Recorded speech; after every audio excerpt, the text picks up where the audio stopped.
बिस्मिल्लाहिर्रहमानिर्रहीम। अस्सलाम वालेकुम नादरीन, आप यूट्यूब चैनल देख रहे हैं, मैं इमरान खान हूँ। नादरीन, स्विट्ज़रलैंड बर्गनस्टॉक में मुज़ाकरात चल रहे थे, बड़ी ड्रामाई सूरत हाल पैदा हो गई और बड़ी परेशानी हमने देखी शहबाज शरीफ के चेहरे पे भी, और अमेरिकन्स को भी हमने परेशान देखा। और ईरानी जो हैं वो बाइकआउट करके चले गए एक तकरीब का, और उन्होंने कहा जी हम यहाँ से अभी जा रहे हैं, वॉकआउट किया उन्होंने अपनी वजूहात भी बताई हैं, और वो वजूहात बज़ाहिर जायज़ भी लगती हैं। हुआ क्या, ये मैं आपको बता देता हूँ। एक तो सबसे पहले आप ये ध्यान में रखें कि ईरानी मरकज़ निगाह बने रहे, यानी जो आलमी मीडिया है उन्होंने ईरान को ज़्यादा रिपोर्ट किया। अमेरिकन जो हैं वो उस लेवल पे रिपोर्ट नहीं हो रहे। सारी नज़रें जो हैं वो ईरानियों की तरफ हैं कि वो क्या करते हैं जैसे बॉल उनके कोर्ट में है। यानी वो जहाँ पे तस्वीर बनवानी थी, जिस जगह पे इकट्ठे होना था, उस हॉल में वो बाद में आए। पहले पाकिस्तान मौजूद था, अमेरिकन मौजूद थे, फिर वो बाद में आए। उन्होंने मीडिया पे खुशनुमा तस्वीर बनाने से भी गुरेज किया, बल्कि उन्होंने इनकार किया कि जनाब हम ये सेशन नहीं करेंगे, कि तस्वीर बनाना, साथ खड़े होना, तो इस किस्म की चीज़ों में हम नहीं जाएंगे। उन्होंने ये नहीं किया। फिर उन्होंने एक जो तर्ज अमल अपना दिखाया वो विक्टिम वाला था, कि जैसे उनके साथ ज्यादती हो रही है और वो जुल्म का शिकार हो रहे हैं। तो ईरानियों ने वो तर्ज अमल विक्टिम वाला दिखाया। वो अपने जहाज़ के ऊपर भी मिनाब 168 लिख कर आए थे कि मिनाब स्कूल के अंदर उनकी 168 बच्चियां शहीद हो गई थी। फिर इसके अलावा जो हैंडशेक वाला मौका है वो भी नहीं दिया उन्होंने अमेरिकन को। यानी वो आए और उन्होंने आकर शहबाज शरीफ से इराकची ने बात की और वो मुड़कर वापस चले गए। अगर आप वो वीडियो देखें तो आपको नजर आएगा कि इराकची आते हैं अपने लोगों के साथ, वफद पीछे खड़ा रह जाता है उस हॉल के अंदर, अमेरिकन एक तरफ खड़े हैं, पाकिस्तानी बीच में खड़े हैं, फील्ड मार्शल और शहबाज शरीफ वहां पे खड़े हुए थे, और उनके पीछे मोहसिन नकवी भी थे। तो यहां से इराकची चलते हुए शहबाज शरीफ के पास आते हैं, दो चार जुमले बोलते हैं। शहबाज शरीफ साहब उन्हें इशारा करते हैं, वो रोकना चाहते हैं लेकिन वो रुकते नहीं, वापस मुड़ के चले जाते हैं। इसको वॉकआउट कहा जा रहा है। फिर फौरी तौर पर शहबाज शरीफ मोहसिन नकवी को उनके पीछे रवाना करते हैं बातचीत मनवाने के लिए। अब ये हो क्यों रहा है, इसके पीछे ना कुछ रीजन हैं, वो ईरान ने बयान भी कर दिए। और ये खबरें भी आ रही हैं कि ईरान इन मुज़ाकरात को नॉर्मल तरीके से इसलिए नहीं ले रहा कि हालात नॉर्मल नहीं है और इसराइल लगातार अटैक कर रहा है और मुआहदे की खिलाफ वर्जी कर रहा है। देखिए, एक बात हमें ज़हन में रखनी पड़ेगी कि अमेरिका और ईरान के बीच में मुआहदा हुआ, कतर और पाकिस्तान ने करवाया। इसमें कहीं पर भी कोई किरदार इसराइल का नहीं है, वो इस मुआहदे का हिस्सा नहीं है, वो अमरीका का इत्तहादी है, और उसमें अमेरिका रिस्पॉन्सिबिलिटी लेगा जो भी इसराइल करेगा। अब ईरान ये कहता है कि वो लगातार लबनान में कत्लेआम कर रहे हैं, तो ये एक बहुत बड़ी खिलाफ वर्जी है। दूसरा, वो अमेरिका में जो डोनाल्ड ट्रंप ने एक इंटरव्यू देकर आग लगा दी, उससे वो लोग बहुत गुस्से में, और उन्होंने उसके ऊपर एक रद्दअमल भी दिया है। अल जजीरा इसको कैसे रिपोर्ट करता है, अगर ये आप देखें तो जो कुछ कल के दिन में हुआ, क्योंकि यहां पर तो रात बाद में होती है यूरोप में, बरतानिया में, पाकिस्तान में बहुत जल्दी रात हो जाती है, तो रात भर जो यहां पे होता रहा वो मैं आपको बता देता हूं कि यहां पे बर्गनस्टॉक में मुज़ाकरात का एक दौर हुआ है, और उसके बारे में जो ईरानी डेलीगेशन है उसके एक मेंबर ने यह बताया मीडिया को कि जो आज हमारी बातचीत हुई है वो दो चीजों पे हुई है। नंबर एक, कि हमारी जो एक बातचीत हुई है वो जो एसेट हमारे फ्रीज किए गए हैं या हमारे असासे मुंजमद हैं उन्हें खुलवाने के हवाले से, और दूसरी जो तेल की हमारी बरामद के ऊपर या जो तेल हम दुनिया को बेचते हैं उसके ऊपर जो पाबंदियां हैं उनमें रिलीफ के हवाले से हमारी बातचीत हुई है। तो इन दो चीजों पे वो कहते हैं जी हमारी बातचीत हुई। लेकिन उसके बाद फिर उन्होंने डोनाल्ड ट्रंप ने जो स्टेटमेंट दिया बहुत सख्त, उसके ऊपर रद्दअमल दिया और ये कहा कि डोनाल्ड ट्रंप को ऐसे बयानात नहीं देने चाहिए, और ईरान की जानिब से बड़े सख्त बयानात भी आए। इस बयान के बदले में ईरान ने फौरी तौर पर अपनी फौज को तैयार रहने का हुक्म भी जारी कर दिया है। डोनाल्ड ट्रंप ने कहा कि we shall hit Iran very hard again, हम ईरान को बहुत बुरी तरह दोबारा मारेंगे, if they don't immediately stop their highly paid proxies in Lebanon from causing trouble, कि अगर वो लबनान के अंदर अपने बहुत सारा जो उन्होंने खर्चा करके अपनी प्रॉक्सीज बनाई हुई है लबनान में, उन्हें प्रॉब्लम पैदा करने से नहीं रोकता ईरान, तो फिर हम ईरान को दोबारा से बहुत बुरी तरह मारेंगे, ये डोनाल्ड ट्रंप ने कहा। दूसरी तरफ जनाब उन्होंने कहा जी हमें परवाही नहीं है डोनाल्ड ट्रंप की किसी भी धमकी की, और अमेरिकन थ्रेट्स को हम कुछ नहीं जुती थे लिखने। ईरानियों ने इस तरह बात की। उन्होंने अपनी फौज को लड़ाई लड़ने के लिए तैयार रहने का हुक्म दिया, और उन्होंने कहा जी देखी जाएगी। अब इसराइल जो है वो गजा के अंदर भी लगातार कत्लेआम कर रहा है और लबनान के अंदर भी कत्लेआम कर रहा है। दूसरी जानिब इसराइल ने कुछ दिन पहले, जिस पे अमेरिका में और यूरोप में बहुत शोर मच गया था, ये ब्यूफोर्ट कैसल है, वहां पे एक किला है बहुत बड़ा, और बड़ा यादगार किला है लबनान में।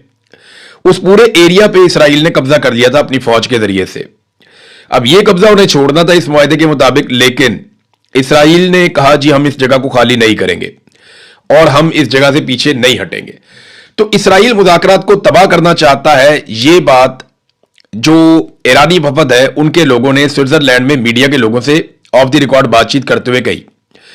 उन्होंने कहा जी एक तो ये इसराइल मुज़ाकरात को तबाह करना चाहता है, और जिन लोगों से हम मुज़ाकरात कर रहे हैं यानी अमेरिकन से, तो हम बहुत मोहतात रहेंगे, ये काबिल एतबार लोग नहीं है। तो अमेरिका जो है वो ईरान के ऊपर एतबार नहीं कर रहा, ईरान जो है वो अमेरिका के ऊपर एतबार नहीं कर रहा, लेकिन दोनों की जरूरत है कि कुछ ना कुछ करके अमन कायम हो जाए। पाकिस्तान की सिचुएशन बड़ी अजीब। शहबाज शरीफ साहब का मैंने चेहरा देखा, फील्ड मार्शल आसिम मुनीर का, तो फील्ड मार्शल आसिम मुनीर का तो गूंगा चेहरा है, वो जैसे भी उनका एक पोस्चर होता है, लेकिन शहबाज शरीफ के चेहरे से नजर आ रहा था कि जो उनके फील्ड मार्शल ने मुंह भी दूसरी तरफ किया हुआ था, तो वो जो कैमरे का व्यू से पता चल रहा था कि वो तनाव में है। शहबाज शरीफ साहब परेशान है। देखिए पाकिस्तान की पूरी कोशिश है कि अमरीकी पाकिस्तान से किसी सूरत भी नाराज ना हो और उनकी पसंद का एक मुआहदा तय पा जाए। देखिए इससे तीन फायदे होंगे पाकिस्तान को भी और दुनिया को भी। अगर अमरीकी नाराज नहीं होते पाकिस्तान से और यह मुआहदा तय पा जाता है, जो पाकिस्तान की पूरी कोशिश है, पाकिस्तानी चाहते हैं कि वो नाराज ना हो। शहबाज शरीफ ने यानी सालसी तो अपनी जगह जो पॉलिसी की है इस बीच में कमाल की है। डोनाल्ड ट्रंप की गैर मौजूदगी में जमीन आसमान के कलाबे मिलाए, उनकी तारीफें की। फील्ड मार्शल आसिम मुनीर की बहुत तारीफें की शहबाज शरीफ ने, गेम उठा के रखी है। लेकिन मैं आपको यह बता रहा हूं कि अगर ये कामयाबी होती है और एक मुआहदा हो जाता है, चाहे अमेरिका को उसमें कुछ मिल जाए, चाहे ईरान को मिल जाए, तो उसमें तीन चीजें होगी। एक तो पाकिस्तान को आलमी सतह पर कुछ पजीराई मिल जाएगी।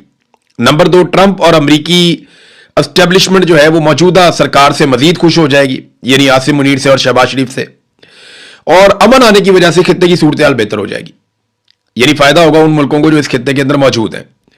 तो ये दो तीन चीजें पाकिस्तान के लिए इंपॉर्टेंट हैं। पाकिस्तान की सरकार के लिए बहुत अहम है कि वो कुछ भी करके डोनाल्ड ट्रंप को और अमेरिका की एस्टेब्लिशमेंट को जितना हो सकता है वो खुश रखे।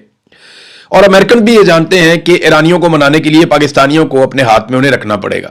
पाकिस्तान इस खित्ते के प्लेयर्स में से एक है और वो एक ऐसा रास्ता है जहां पे ईरान के साथ बातचीत की जा सकती है, क्योंकि कतर पे भी ईरान ने बम मारे हुए हैं और कतर की जो अमरीकी बेसिस हैं वहां से अमेरिका ने ईरान के ऊपर भी बम मारे हुए हैं। तो वहां पे एक तलखी मौजूद थी, लेकिन पाकिस्तान के साथ नहीं थी। लेकिन जब कतर बीच में आए नेगोशिएशंस में तो बड़ी उम्मीद पैदा हुई, क्योंकि वो बहुत तजर्बाकार सालसी करवाने वाले लोग हैं। उन्होंने पहले बहुत सारे आम तरीन आलमी मामलात में सालसी करवाई हुई है। अब जनाब शहबाज शरीफ साहब ने चुप के रखी गेम, जेडी वेंस की भी, फील्ड मार्शल की भी, डोनाल्ड ट्रंप की भी, वो तो कोई मौका हाथ से जाने नहीं देते शहबाज शरीफ साहब। तो जेडी वेंस ने भी फील्ड मार्शल की दबा के तारीफें की। जेडी वेंस ने कहा कि मेरी गुज़िश्ता 3 माह में अपनी बीवी से भी ज्यादा आसिम मुनीर साहब से बातचीत हुई है। ये जेडी वेंस ने कहा फील्ड मार्शल आसिम मुनीर के बारे में। मैं यहां पे एक और बात आपको कहना चाहता हूं कि ये मुज़ाकरात देखें, पाकिस्तान अगर ये करता है ना तो पाकिस्तान की कामयाबी है। सालसी में अगर पाकिस्तान अपना कोई किरदार अदा करता है तो पाकिस्तान बतौर मुल्क इसके अंदर पाकिस्तान को फायदा होगा। लेकिन ये काम सिविलियंस को करना चाहिए था। एक सरकारी मुलाजिम जो एक फौजी ऑफिसर है, ये उसके करने का काम नहीं था। ये नामुनासिब बात है। इनकी ड्यूटी कुछ और है। इन्होंने जाके इंडिया से अपना पानी छुड़वाना है, इन्होंने कश्मीर को आजाद करवाना है, इन्होंने दहशतगर्दी को खत्म करना है। वो इनके टारगेट्स हैं जो ये पूरे नहीं कर पा रहे। तो ये सालसी और ये चीजें ये सिविलियन को, जो अवामी लीडर्स हैं, उनके करने वाला काम है। लेकिन पाकिस्तान में अवामी लीडर्स को पनपने ही नहीं दिया गया। जब भी कोई बड़ा अवामी लीडर बनता है या तो उसको गोली मार दी जाती है या जेल में डाल दिया जाता है या उसे न्यूट्रलाइज कर दिया जाता है। एक आध दफा तो ऐसा हुआ कि मुल्क ही तोड़ दिया गया इस चक्कर में कि हमसे बड़ा अवामी लीडर कहां से आ गया। तो मिलिट्री एस्टेब्लिशमेंट हमेशा से चीजों को अपने कंट्रोल में रखने की ख्वाहिश अपने अंदर रखती है और वो यही काम करते हैं हमेशा से। देखें ना, जिन मुल्कों ने जंग लड़ी, चाहे वो ईरान है चाहे अमेरिका है, आप लॉजिकली सोचें इसको। मैं ये नहीं कह रहा कि कोई बाइस्ड होकर बात करें, मैं आपको साफ बात कह रहा हूं कि अपने दिमाग से सोचें आप कि अमेरिका ने ये जंग लड़ी, उसके फौजियों ने ये जंग लड़ी, ईरान ने ये जंग लड़ी, उसके फौजियों ने ये जंग लड़ी, कतर के ऊपर बम गिरे, कतर ने वापस वहां से मारे भी, उन्होंने अपने इंटरसेप्टर भी चलाए, लेकिन इन तमाम मुल्कों में से किसी का भी आर्मी चीफ नहीं आया। और पाकिस्तान एक सालिस है, पाकिस्तान इस जंग का हिस्सा नहीं बना, लेकिन पाकिस्तान का आर्मी चीफ सालसी के लिए गया। यह काम सिविलियंस के करने का है। जब सिविलियंस ये काम करेंगे तो पाकिस्तान की ज्यादा इज्जत होगी। फौज को अपना काम करना चाहिए। कोई मुल्क अपने आर्मी चीफ को नहीं लेकर आता, उन्हें पता है उनका किरदार क्या है, उनकी ड्यूटी क्या है, उन्हें किस बात की तनख्वाह दी जाती है। वो उनसे वही काम करवाते हैं जिसके लिए उन्हें तनख्वाह देते हैं, इजाफी काम उनको नहीं देते, उन पर बोझ नहीं डालते। लेकिन यहां पे जो है वो खुद से ये बोझ उठाया गया और ख्वाहिश है कि हर जगह पे हमारा नाम होना चाहिए। तो इससे पाकिस्तान को क्या फायदा हो रहा है? दुनिया ये जानती है कि जब आप डिक्टेटर के साथ डील कर रहे होते हैं तो आप सिर्फ उसको ये सहूलत दें कि आप उसके खिलाफ ना जाएं और आप उसके रजीम को तस्लीम रखें, तो वो आपके लिए कुछ भी करेगा। लेकिन अगर उसकी जगह एक सियासतदान होगा तो वो अपने मुल्क के लिए फायदा भी मांगेगा, सरमायाकारी भी मांगेगा, वो अपने मुल्क की मफाद की बात भी करेगा।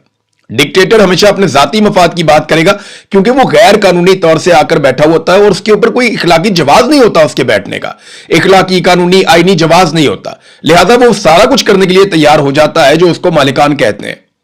सियासतदान ऐसा नहीं होता, उसमें इतनी फ्लेक्सिबिलिटी नहीं होती। वो अच्छी डील कर सकता है इसलिए कि वो लेजिटिमेट होता है। तो ये काम सिविलियंस को करना चाहिए था, चाहे सिविलियन हुकूमत जो है वो चाहे जाली सही, लेकिन इसके बावजूद सिविलियन हुकूमत को ही ये काम करना चाहिए था। नादरीन, ईरान जो लड़ाई मैदान में नहीं हारा वो लड़ाई टेबल पे भी नहीं हारेगा, ये मैंने आपको पहले कहा था और बहुत सारे और लोग भी ये कह रहे थे। ईरानियों ने हर हाल में मुज़ाकरात भी करने हैं और ईरानियों ने हर हाल में इस जंगबंदी को बरकरार भी रखना है, ये मैं जानता हूं, आप भी जानते हैं। और अमेरिकन ने भी हर हाल में मुज़ाकरात भी करने हैं और जंगबंदी को बरकरार भी रखना है। अगर दोबारा झड़पें हो भी जाए तो इन्होंने बाद में जंगबंदी ही करनी है, क्योंकि इसके अलावा दोनों के पास रास्ता कोई नहीं है। अमेरिका बहुत दूर से आया हुआ, उसका बहुत बड़ा माली नुकसान हो गया। 80 अरब डॉलर इजाफी मांग लिए हैं पेंटागन ने अमेरिका की पार्लियामेंट से कि हमें ज्यादा पैसा दो, हमारा बहुत नुकसान हो गया वहां पे। ये बहुत बड़ी रकम है, वो ये पैसा पूरा कैसे करेंगे? अरब मुल्कों से ही पूरा करेंगे जैसे वो हमेशा से पूरा करते चले आ रहे हैं। बहरहाल उम्मीद है कि पाकिस्तान मुआहिदा करवा पाएगा, कतर मुआहिदा करवा पाएगा। ईरान और अमेरिका को दोनों को इस वक्त मजबूत ऑप्टिक्स चाहिए, वो दोनों कमजोर नहीं दिखना चाहते। फिर लेकिन दोनों को जो है अमन की जरूरत भी है, ये भी बात एक हकीकत है। ईरान जो है वो दबाव बढ़ाकर मुज़ाकरात को थोड़ा सा लंबा करेगा और उसकी कोशिश होगी कि शराइत पर अमल दरामद करवाए, खासतौर पे जो लबनान के अंदर हमास के ऊपर जो हमले हुए हैं, लबनान में हिजबुल्लाह पे और हमास के ऊपर जो अटैक हो रहे हैं लगातार, वो कोशिश करेगा इस हवाले से अमेरिका की जानिब से और बाकी ममालिक की जानिब से इसराइल को एक शटअप कॉल मिले, या कम से कम इसराइल को हमारे सामने अकेला छोड़ दिया जाए, फिर हम जाने और इसराइल जाने। तो ईरान इस नहज पे ले जाने की कोशिश करेगा, लेकिन डोनाल्ड ट्रंप ने दोबारा से थोड़ी इसराइल की साइड ली है और दबा कर ली है। नाज़रीन, पाकिस्तान ने और कतर ने कुछ रिपोर्ट्स के मुताबिक, और ये आलमी मीडिया में छपी हैं, इन रिपोर्ट्स के मुताबिक पाकिस्तान ने और कतर ने डोनाल्ड ट्रंप से ऑफ द रिकॉर्ड एक गुजारिश की है, दोनों ममालिक ने, कि आप थोड़ी नरमी इख्तियार करें अपने इंटरव्यूज के अंदर या अपने बयानात के अंदर, क्योंकि अभी मुज़ाकरात चल रहे हैं। यहां पे आप स्टेटमेंट दे देते हैं कि मैं उसको तबाह बर्बाद कर दूंगा, मैं उसको बहुत ज्यादा मारूंगा अगर उसने ये ना किया, अगर उसने वो ना किया, अगर वो आपने हुर्मस नहीं खोलेगा तो मुझे कुलवानी आती है, यहां से जो टैक्स लूंगा वो अमेरिका का होगा, वो ईरान का नहीं हो। जब आप ये स्टेटमेंट देते हैं और जो चीजें लिखी हुई हैं उनसे कंट्राडिक्ट करते हैं, आपके स्टेटमेंट उनके मुतजाद होते हैं, तो फिर मामलात के अंदर कटाई पैदा होती है। तो पाकिस्तान ने और कतर ने बिल्कुल जायज एक मुतालबा किया है डोनाल्ड ट्रंप से कि जनाब आप ऐसा ना करें। अब आ जाए नाजरीन, पाकिस्तान के अंदर 2-3 खबरें हैं बड़ी इंपॉर्टेंट। नंबर 1 तो ये कि जो अवामी जॉइंट एक्शन कमेटी है उन्होंने कुछ फैसले किए हैं, वो मैं आपके सामने रख देता हूं। इन्होंने एक एलामिया जारी किया है। इनकी एक मीटिंग हुई जॉइंट अवामी एक्शन कमेटी की 21 जून 2026 को, कल के दिन। उसमें चंद चीजें सामने आई। नंबर 1 ये, जम्मू कश्मीर जॉइंट अवामी एक्शन कमेटी 5 जून से अब तक हर तरह के जुल्म, जबर और शहादतों, गिरफ्तारियों, जख्मियों के बावजूद अवामी हकूक के लिए तारीख साथ जद्दोजहद करने पर आजाद कश्मीर भर के अवाम, खवातीन, बच्चों, ओवरसीज कश्मीरी अवाम को खराज तहसीन पेश करती है और आजाद जम्मू कश्मीर भर के ताजरान, ट्रांसपोर्टर्स को तारीख साथ लॉकडाउन पर खराज तहसीन पेश करती है और इस उम्मीद का इजहार और अपील करती है कि जुमला अवामुन्नास इस जिद्दोजहद को, तहरीक को कामयाबी तक जारी और सारी रखेंगे। नंबर 2, उन्होंने मौजूदा सूरत हाल पर पुरअमन हल निकालने के लिए किरदार अदा करने वाले जुमला वफूद बशमूल आजाद जम्मू कश्मीर बार कौंसल, ज़िलई बार एसोसिएशन, उलमा इकराम, सहाफ़ी हजरात, सियासी और समाजी कारकुनान, अमन जिरगा, कारोबारी शख्सियात समेत जितनी एसोसिएशन हैं और बाकी तमाम लोगों को उन्होंने मुस्बत अदा करने पर शुक्रिया अदा किया, मुस्बत किरदार जो अदा कर रहे हैं, और वो चाहते हैं कि मसला बातचीत के जरिए से हल हो। साथ ही उन्होंने कहा कि आइंदा भी जो कोशिशें की जाएंगी हम उसके अंदर मुस्बत कोशिशों को खैर मकदम करेंगे। फिर उन्होंने तीसरे नुक्ते में बताया कि हमारी जिद्दोजहद मुकम्मल तौर पर पुरअमन है, अपने बुनियादी हकूक के हुसूल के लिए है, किसी मुल्क या इदारे के खिलाफ हमारी किसी किस्म की मुहिम जोई नहीं है। पाकिस्तान के कुछ मीडिया चैनल के जरिए इस जद्दोजहद को दहशतगर्दी या पाकिस्तान के खिलाफ करार देना सरासर गलत बयानिया है जिसको हम मुस्तरद करते हैं। पाकिस्तानी अवाम पर वादे करते हैं कि जम्मू कश्मीर ज्वाइंट अवामी एक्शन कमेटी पाकिस्तान और पाकिस्तानी अवाम की बका और सलामती के लिए दुआ गो है।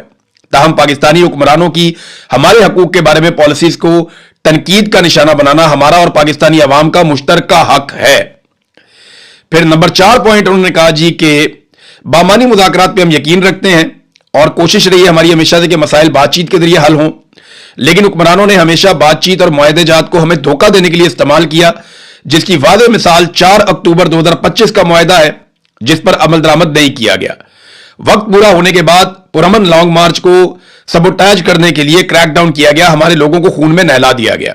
नंबर 5 जो उनका रुकता है जिन्होंने बयान किया कि अवामी ज्वाइंट एक्शन कमेटी तमाम तर हुकूमती बदअहदियों, जुल्म, जबर, नाइंसाफी के बाद भी अमन को मौका देने के लिए हर आने वाले सालसी वफूद का खैर मकदम किया हमने और अपनी तरफ से किसी हटदर्मी का मुजाहरा नहीं किया, जबकि दूसरी तरफ से हर बार हटदर्मी दिखाई गई और बदअहदी की गई। इस सब के बावजूद जम्मू कश्मीर ज्वाइंट अवामी एक्शन कमेटी मसले के पुरअमन हल के लिए तमाम फरीकैन को 23 जून तक की डेडलाइन देती है।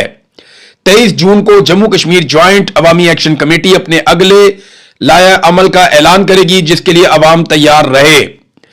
अवाम से हम अपील करते हैं, 6ठा पॉइंट इनका यह है कि वो तमाम तर पुरअमन धरनों में बिलखसूस खवातीन, बुजुर्ग और बच्चे अपनी भरपूर शिरकत को यकीनी बनाएं। ये नाजरीन जो ज्वाइंट अवामी एक्शन कमेटी का अपना जो एक ऑफिशियल अकाउंट है वहां से ये खबर जारी की गई। तो आज क्योंकि 22 तारीख शुरू हो गई है तो कल तक का टाइम है, अगले 24 घंटे के अंदर, 24 से 36 घंटों के अंदर ये फैसला करना है पाकिस्तान की एस्टेब्लिशमेंट को कि उन्होंने किस तरीके से बातचीत करनी है, वरना वो कह रहे हैं जी हम अपने अगले लाया अमल का ऐलान करेंगे। वो क्या हो सकता है कि ये लॉन्ग मार्च करेंगे, धरने बढ़ा देंगे या एहतजाज की शिद्दत में इजाफा हो जाएगा या कुछ पॉइंट्स को बंद कर देंगे, ये हम कुछ नहीं कह सकते, लेकिन वो कुछ नया अनाउंस करने जा रहे हैं, वो देखते हैं फिर क्या करते हैं। मारंग बलोच ने जेल से जो पैगाम दिया है वो मैं आपको पढ़ के सुना देता हूं। उन्होंने कहा जी जेल में हमारे धरने का 8वां दिन है। मैंने पिछले वीलॉग में आपको बताया कि इनके साथ बड़ी सख्त ज्यादती हो रही है मारंग बलोच के साथ और उनके लोगों के साथ, वो अब उन्होंने खुद भी जिक्र किया इसके अंदर। उन्होंने कहा धरने में बीबर बलोच, बीबू बलोच, गुलजादी बलोच और सिबगतुल्लाह बलोच शामिल हैं। मैं भी धरने में हूं। जेल के अंदर हमारा ये 5वां धरना है, ताहम ये पहला धरना है जो 192 घंटों से जारी है। 13 जून को जब हमें पेशी के लिए जेल सुपरिटेंडेंट के कमरे में ले जाया गया तो वहां हमें मालूम हुआ कि हमारे मुकदमात को फेसलेस ट्रायल में मुंतकिल किया जा रहा है, यानी कोई पता नहीं जज कौन है, प्रोसिक्यूटर कौन है, गवाह कौन है, कुछ नहीं, फेसलेस। इस फैसले के खिलाफ हमने फौरी तौर पर एहतजाज किया और अपनी बैरकों में वापस जाने से इनकार कर दिया। तब से हम जेल के अहाते में अपना पुरअमन धरना जारी रखे हुए हैं। वो जेल में उन्होंने धरना दिया, वो बैरकों में वापस नहीं जा रहे। इस धरने ने हमारी मुजामती जद्दोजहद की बेशुमार यादों को ताज़ा कर दिया है। सर्दी हो या गर्मी, रियासती तशद्दुद हो या पाबंदियां, हमने हर मुश्किल घड़ी में अपने अवाम के साथ खड़े होने की कोशिश की है। वो तमाम चेहरे जो जबरी गुमशुदगियों, कत्ल और जबर और मुसलसल रियासती तशद्दुद के बावजूद साबित कदम रहे, आज भी हमारी यादों में जिंदा हैं। फिर उन्होंने बताया जनाब कि हमारे साथ बहुत ज्यादती हो रही है। 22 मार्च के क्वेटा धरने के वो तमाम मनाजिर हमारे सामने आ गए हैं। उन्होंने अपनी तमाम ज्यादतियां बारी बारी गिनवाई। फिर बताया कि हमें इब्तदा में 3 MPO के तहत हिरासत में लिया गया, उसके बाद 78 दिन तक रिमांड पर रखा गया। 11 अक्टूबर से हमारे जेल ट्रायल का आगाज हुआ और अब 12 जून को चीफ सेक्रेटरी के एक नोटिफिकेशन के जरिए हमारे मुकदमात को फेसलेस ट्रायल में मुंतकिल करने की कोशिश की जा रही है। यह है नाजरीन सूरत-ए-हाल। फिर उन्होंने चंद सवालात उठाए और रियासत से उन्होंने सवालात पूछे कि हमें इंसाफ क्यों फराहम नहीं किया जा रहा, हमें जो है वो फेयर ट्रायल का हक नहीं दिया जा रहा। फिर हमारे मुकदमात के दौरान अदालती अमल के कई ऐसे पहलू सामने आए जिन्होंने हमारे खदशात को मजीद गहरा किया। एक पेशी के दौरान बलूचिस्तान के प्रोसिक्यूटर जनरल खुद कमरा अदालत में मौजूद थे और जज पर जोर दे रहे थे कि मुकदमात को तेजी से चलाया जाए और रोजाना की बुनियाद पर समाअत की जाए ताकि जल्द अज जल्द फैसले सुनाए जा सके। इस मौके पर जज ने उन्हें जवाब दिया कि मुकदमात का फैसला उनके नहीं बल्कि रियासत के हाथ में है। आप अंदाजा करें कि जज वहां बैठ के क्या बात कर रहा है। इससे कबल इन्हीं नौयत के मुतअद्दिद मुकदमात में हमें जमानतें भी दी जा चुकी थी, मगर 16 नवंबर को जज मोहम्मद अली मुबीन ने मुख्तलिफ मुकदमात में हमारी जमानतों की दरखास्तें मुस्तरद कर दी। हैरत की बात यह थी कि एक ही मुकदमे में मेरी जमानत मंजूर की गई, जबकि इसी मुकदमे में बेबू बलोच और गुलजादी बलोच की जमानतें मुस्तरद कर दी गई। इस तरह तमाम केसेस पर मेरिट पर फैसला करने की बजाय फैसलों को बैलेंस किया गया और हमें बार बार यही कहा गया है कि जाकर अपना मसला कहीं और हल करें, मैं कुछ नहीं कर सकता। यानी ये आप अंदाजा करें कि जजेस ये बार बार कहते हैं कि अपना मसला जाकर कहीं और हल करें, میں کچھ نہیں کر سکتا۔ ہمارا جواب ہمیشہ سے یہی تھا کہ آپ کے سامنے قانون موجود ہے، آپ قانون اور انصاف کے مطابق فیصلہ کریں۔ ریاست کتنی بری طرح ہار رہی ہے بارنگ بلوچ سے، مجھے تو حیرت ہوتی ہے کہ انہیں شرم بھی نہیں آ رہی کہ ایک نہتی خاتون سے اس بری طرح یہ ہار رہے ہیں۔ اتنی ساری بندوقیں، اتنے سارے ہتھیار، اتنے سارے ادارے، اتنی ساری طاقت، اور آج آپ فیس لیس ٹرائل کرنے پہ مجبور ہیں۔ آپ کے پاس ایسا کچھ ہے ہی نہیں جس سے آپ کچھ ثابت کر سکیں۔ ایک نہتی عورت، ایک نہتی خاتون جو آزادی کے لیے آواز اٹھا رہی ہے، انسانی حقوق کی آزادی کے لیے، انسانی حقوق کی پامالیوں کو روکنے کے لیے آواز اٹھا رہی ہے، آزادی اظہار رائے کے لیے آواز اٹھا رہی ہے، بنیادی حقوق کے لیے آواز اٹھا رہی ہے، جینے کا حق مانگ رہی ہے اپنے لیے، اپنے لوگوں کے لیے۔ اس سے اتنا خوف زدہ ہو گیا یہ نظام نہتی عورت سے کہ اس کا فیس لیس ٹرائل شروع کر دیا۔ کتنی بری طرح وہ شکست دے رہی ہے جیل میں بیٹھ کے، میں حیران ہوں۔ اور یہ تاریخ لکھی جا رہی ہے، یاد رکھیے گا، یہ تاریخ ہمارے بچے پڑھیں گے، نہیں پڑھیں گے تو ہم بہت سارا کچھ لکھ کر چھوڑ جائیں گے جسے بچے ضرور پڑھیں گے۔ ابھی بھی اپنا قبلہ درست کریں، پاکستان پہلے ہی ٹوٹ گیا ان کاموں کی وجہ سے۔ ان نوجوانوں کو سینے کے ساتھ لگائیں۔ ناظرین، یہ آپ کام ان کے چیک کریں کیا ہیں۔ پی آئی اے کے ایک ملازم ہیں، شادین ان کا نام ہے، 75 سال ان کی عمر، اب اس وقت ان کی عمر 75 سال کے قریب تھی۔ تو یہ پی آئی اے کے ملازم تھے، ڈرائیور وہاں پہ کرتے تھے۔ تو ان کو 10 سال کی قید کی سزا سنا دی گئی ہے۔ جرم ان کا پتہ کیا ہے؟ پی ٹی آئی سے ان کی وابستگی ہے، تو جرم پتہ ہے ان کا کیا بتایا گیا؟ جرم یہ بتایا گیا کہ انہوں نے پولیس کے ایک ڈرائیور کو فلائنگ کک مار کے نہر میں پھینک دیا۔ اندازہ کریں، 75 سال کے بابا جی ہیں، انہوں نے بھاگ کے آگے فلائنگ کک ماری پولیس والے کو اور اڑا کے اس کو نہر کے اندر پھینک دیا زمان پارک کے پاس۔ یہ ان کے اوپر مقدمہ ہے، 10 سال کی سزا ہو گئی۔ اندازہ کریں آپ، یہ ہے پاکستان میں صورتحال انصاف کی فراہمی کی، اور یہ پاکستان تحریک انصاف نے باقاعدہ یہ کیس ٹویٹ کیا ہوا ہے۔ اب تک کے لیے